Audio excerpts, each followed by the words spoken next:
उनको जो मेन दिक्कत हो रही थी वो यहाँ हो रही थी, जो हम लोग पकड़ ही नहीं पा रहे थे। और जनरली बहुत सारे लोग नहीं इस चीज़ को पकड़ पाते, क्योंकि ना हम लोग का दिमाग नहीं जाता। जिस समय जिस तरह की परिस्थितियां चल रही हैं, हमारा दिमाग सिर्फ उस तरफ जाता है।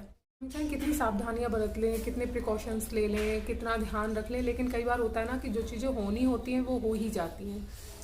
हमने ये कोविड जब इतना स्टार्ट हुआ तो मतलब पिछले कोविड से ही अभी तक कभी मास्क नहीं उतारा। कहीं भी अगर कभी बाहर जाना हुआ, पहली बात तो बहुत अवॉइड ही किया, बट अगर उसके बावजूद बाहर जाना हुआ तब भी कभी बिना मास्क, बिना सैनिटाइजर, सब चीज़ों के बिना नहीं गए। बट फिर भी मुसीबत आनी होती है तो वो आ ही जाती है।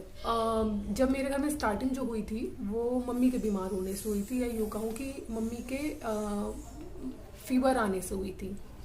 जब मम्मी को फीवर आया तब हमें लगा कि मे भी हो सकता है वायरल हो, क्योंकि भले ही कोरोना फैला हो लेकिन इसका मतलब ये थोड़ी नहीं है कि जो और परेशानियां हो या फिर और बीमारियां हो वो ख़त्म हो जाएंगी।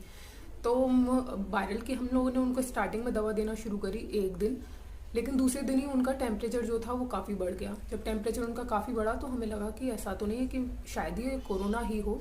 जब फीवर इतना ज़्यादा उनको हो गया तो एक दिन बाद फिर हम लोगों ने जो गवर्नमेंट का प्रिस्क्रिप्शन रहता है उसके अकॉर्डिंग उनको दवा देना शुरू किया। तीसरे दिन हमने उनका RT-PCR कराने के लिए उनको हॉस्पिटल भेज दिया। जब मम्मी को पापा लेकर गए थे हॉस्पिटल, फिर पापा ने भी अपना तुरंत के तुरंत पापा ने भी अपना करा लिया RT-PCR, और मम्मी ने भी करा लिया। जब हम टेस्ट कराने गए थे उसके अगले दिन ही मम्मी की तबीयत बहुत ज़्यादा ख़राब हो गई थी, बहुत ज़्यादा वाली ख़राब हो गई थी।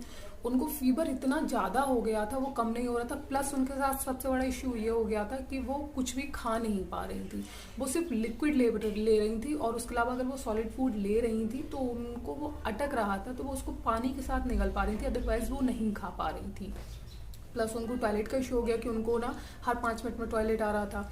जब हमें फिर लगा कि मे भी हो सकता है फीवर की वजह से या किसी और वजह से ना उनको यूरिन इन्फेक्शन हो गया हो, तो हमने उसकी मेडिसिन उनको देना शुरू करी अपने डॉक्टर की सलाह से, क्योंकि अभी आपको भी पता है कि अभी हॉस्पिटल जाने का बिल्कुल रिवाज ही नहीं है। तो जब उन्होंने वो सारी मेडिसिन दी उसके बाद उनका क्या हुआ कि यूरिन का जो इशू था वो तो बहुत ज़्यादा, उसमें तो इम्प्रूवमेंट नहीं हुआ, बट उनको लूज मोशन वगैरह स्टार्ट हो गए, खाना अटकना शुरू। उसके बाद हम लोग की हालत ख़राब हुई कि कोई और बात है, ऐसा तो नहीं है कि मतलब कोरोना भी नहीं हो, क्या हो, मतलब एकदम ऐसे करके हो गया कि हमको समझ में ही नहीं आ रहा था कि करें तो करें क्या। उनकी ये हालत देख के हमें लगा कि अब शायद ये घर पे काम नहीं चलेगा, क्योंकि वरना तो ज़्यादातर यही है कि घर पे रहो, जो गवर्नमेंट ने प्रोटोकॉल के तहत जो भी मेडिसिन दी हैं वो सारी की सारी लो, और उसके बाद मोस्ट ऑफ लोग ठीक हो रहे थे। उस दौरान फिर क्या हुआ कि मतलब मुझे, मेरी छोटी वाली बहन को, हम लोग को भी फीवर थोड़ा थोड़ा आना शुरू हो गया, क्योंकि हम शायद मम्मी के साथ रहे थे या पापा के साथ रहे थे ज़्यादा मम्मी की केयर करने के लिए, तो हम लोग को भी फीवर ही बनाना शुरू हो गया। उसके बाद जब लगा कि अभी ये शायद सिचुएशन घर में नहीं संभल पाएगी, फिर हमने मम्मी को हॉस्पिटल ले गए थे उन्हें एडमिट कराने के हिसाब से। बट जब डॉक्टर ने उनका देखा, पहले ऑक्सीजन चेक किया, ऑक्सीजन चेक करने के बाद उन्होंने देखा कि उनका 90, 92, 93 तक मतलब फ्लक्चुएट हो रहा था। तो उसने मना कर दिया डॉक्टर ने कि नहीं, इनको हम एडमिट नहीं करेंगे, क्योंकि इनकी जो ऑक्सीजन है वो अच्छी है। और उसके बाद उन्होंने 5 दिन की मेडिसिन दी, उन्होंने सिम्टम वगैरह पूछे, उसके हिसाब से 5 दिन की मेडिसिन दी, और उन्होंने बोला 5 दिन में ही ठीक हो जाएंगे, आप इनको घर ले जाएं, अभी ये एडमिट कराने की स्थिति में नहीं है। वो घर आई, घर आने के बाद लगभग 70-80 किलोमीटर गए थे हम, और 70-80 किलोमीटर ही आए वापस। ठीक है, उसके बाद जब वो घर आई हमने उनको मेडिसिन वगैरह दी। मेडिसिन खाते ही जो उनकी स्थिति हुई थी उसको देखकर हम इतना घबरा गए, इतना एकदम ऐसे हो गया कि ये क्या हो गया। और 70-80 किलोमीटर ऐसा नहीं कि 5 मिनट में आप पहुंच जाओगे, फिर भी इतनी तेज ड्राइविंग करके और फिर गए, लेकिन वापस फिर हम उस हॉस्पिटल में नहीं गए, हमने हॉस्पिटल चेंज किया। एक हमारा भाई है, उसने वो हॉस्पिटल मतलब ढूंढा, वहाँ सबसे पहले ये चीज़ें पता की कि ऑक्सीजन सब चीज़ें हैं या नहीं है, क्योंकि अभी ना ऑक्सीजन का बहुत इशू चल रहा था वहाँ। फिर हमने उन्हें एडमिट कराया, एडमिट कराने के बाद उन्होंने ICU में मम्मी को एडमिट किया। उसके बाद सारे टेस्ट किए, ब्लड टेस्ट से लेके D-डाइमर वगैरह और सारे उनका मतलब एक्सरे वगैरह, ये सारी चीज़ें की। उसके बाद एक्सरे में बहुत ज़्यादा चीज़ें नहीं पता लगी, D-डाइमर, CPR ये सब भी हुए थे उनके, उसमें भी थोड़ा थोड़ा सा इशू आया था, लीवर का हल्का इशू आया था, मे भी शायद टॉयलेट वगैरह की वजह से। उनको जो मेन दिक्कत हो रही थी वो यहाँ हो रही थी, जो हम लोग पकड़ ही नहीं पा रहे थे, और जनरली बहुत सारे लोग नहीं इस चीज़ को पकड़ पाते, क्योंकि ना हम लोग का दिमाग नहीं जाता। जिस समय जिस तरह की परिस्थितियां चल रही हैं हमारा दिमाग सिर्फ उस तरफ जाता है। मम्मी का जब एक्सरे हुआ उसमें थोड़ा सा मतलब हिंट मिला, उसके बाद फिर CT स्कैन करा गया। CT स्कैन करा कर पता लगा कि आखिर मेन इशू था क्या। मम्मी को जो हुआ था वो मम्मी को निमोनिया हुआ था। अगर निमोनिया की अगर मैं किसी को भी बोलूँ या आपको भी बोलूँ ना, तो आप किस चीज़ से पहचान लगाएंगे कि या तो सर्दी है, जुकाम है, खांसी है, बलगम है और फीवर है, ठीक है। लेकिन सिर्फ फीवर पे किसी का मेरे ख्याल से शायद दिमाग नहीं जाएगा, क्योंकि जो निमोनिया होता है वो मोस्ट ऑफ नमी, वायरस, इन चीज़ों के चक्कर में ही होता है। लेकिन अब जब निमोनिया पता लगा तब पता लगा कि हाँ, इस वजह से इनको ये सारी दिक्कत हो रही थी। लेकिन हम लोग सोच रहे थे कि उनको कोरोना है।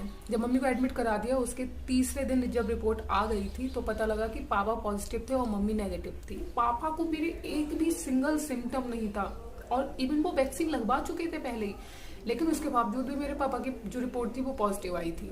खैर, डॉक्टर ने बोल दिया था पापा को कि आपको आइसोलेट होना है घर जाकर। पापा आइसोलेट हो गए, लेकिन उनको मम्मी की भी चिंता थी कि आखिर मम्मी को अकेले छोड़कर कैसे आइसोलेट हो जाएं। मुझे हॉस्पिटल जाना पड़ा। मैं हॉस्पिटल चली गई। मैं लगभग 7 से 8 दिन हॉस्पिटल रही थी मम्मी के साथ। मम्मी ऑल ओवर 10 दिन 11 दिन लगभग हॉस्पिटल में एडमिट रही थी। उसके बाद पापा घर में आइसोलेट हो गए आकर। मैं घर में हॉस्पिटल में रुकी थी। डबल मास्किंग, ये सब चीज़ें करना इतना ज़्यादा हेक्टिक हो जाता है। सब चीज़ें डबल मास्किंग करने की वजह से पूरे फेस पर मेरे यहाँ से लेकर ये सारे पूरा पिंपल सब आ गए। खैर, मम्मी की हेल्थ मोस्ट इंपॉर्टेंट थी। पिंपल फेस का क्या है, आज ऐसा है कल अच्छा हो जाएगा। अब उनको वीकनेस रह गया और थोड़ा बहुत और इशू रह गया। बाकी तो ये है कि दोबारा सीटी स्कैन, एक्सरे और ब्लड टेस्ट वगैरह ये सारे होंगे, उसमें पता लगेगा। लेकिन जो उनको देखने पे पता लगता है, तब वो पता लग रहा है कि वो काफ़ी ठीक हो गई हैं, अब खुद से चलने लगी हैं।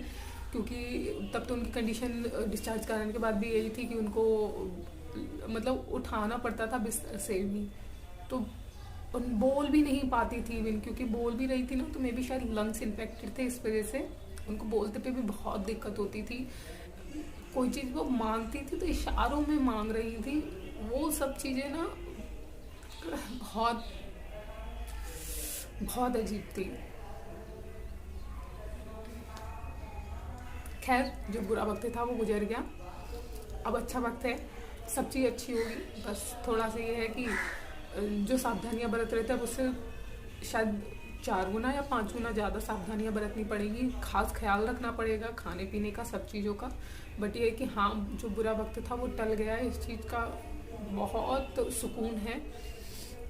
बस आप लोग ना अपना भी ध्यान रखें, अपने घर वालों का भी ध्यान रखें, क्योंकि इस टाइम पे लापरवाही बिल्कुल बरतने का टाइम नहीं है। अगर आप सही हैं, अगर आपके घर में ये वायरस नहीं आया है या आपके आसपास नहीं आया है, तो आप अपने आप को बहुत लकी समझें, बहुत बहुत लकी समझें। क्योंकि इस चीज़ से इस वायरस ने न जाने कितने लोगों का परिवार बर्बाद कर दिया, कितने लोगों के सपने सब बर्बाद कर दिए। तो इसीलिए आप अगर अभी भी सही हैं, सुरक्षित है ना, तो प्लीज़ सुरक्षित ही रहें, घर में रहें। ये नहीं सोचें कि आप आयरन मैन हैं, आप कहीं भी जाएंगे और कुछ नहीं होगा आपको। क्योंकि इतनी प्रिकॉशन लेने के बाद हमें जब दिक्कत हो गई थी, तो मैं ये चीज़ें समझ सकती हूँ कि ना, जो लापरवाही बरत रहे हैं उनके साथ बहुत कुछ हो सकता है। तो बस इस वीडियो को शेयर करने का मेरा पर्पज़ यही था कि अभी सिर्फ कोरोना है, इस वजह से आप ना सिर्फ ये ना सोचे कि अगर किसी को कोई भी दिक्कत है कि हाँ सिर्फ यही होगी। आप ना किसी चीज़ में देरी मत करें। बाकी और भी जो चीज़ें होंगी वो मैं आपसे बाद में शेयर करती रहूँगी, क्योंकि वीडियो भी लंबा हो गया है। और भी इसी तरह की छोटी छोटी सी जो चीज़ें हैं वो आपसे मैं शेयर करूँगी, मे भी हो सकता है नेक्स्ट वीडियो में। क्योंकि अभी ना किसी भी तरह के हॉल्स या फिर मेकअप वीडियोज़ या कोई भी तरह की वीडियो लाने की मैं बिल्कुल कंडीशन में नहीं हूँ। लेकिन आपसे बातें भी शेयर करनी थी, आपको बताना भी था, प्लस अपडेट भी आप लोगों को देना था कि मैं इतने टाइम से क्यों नहीं आ रही थी।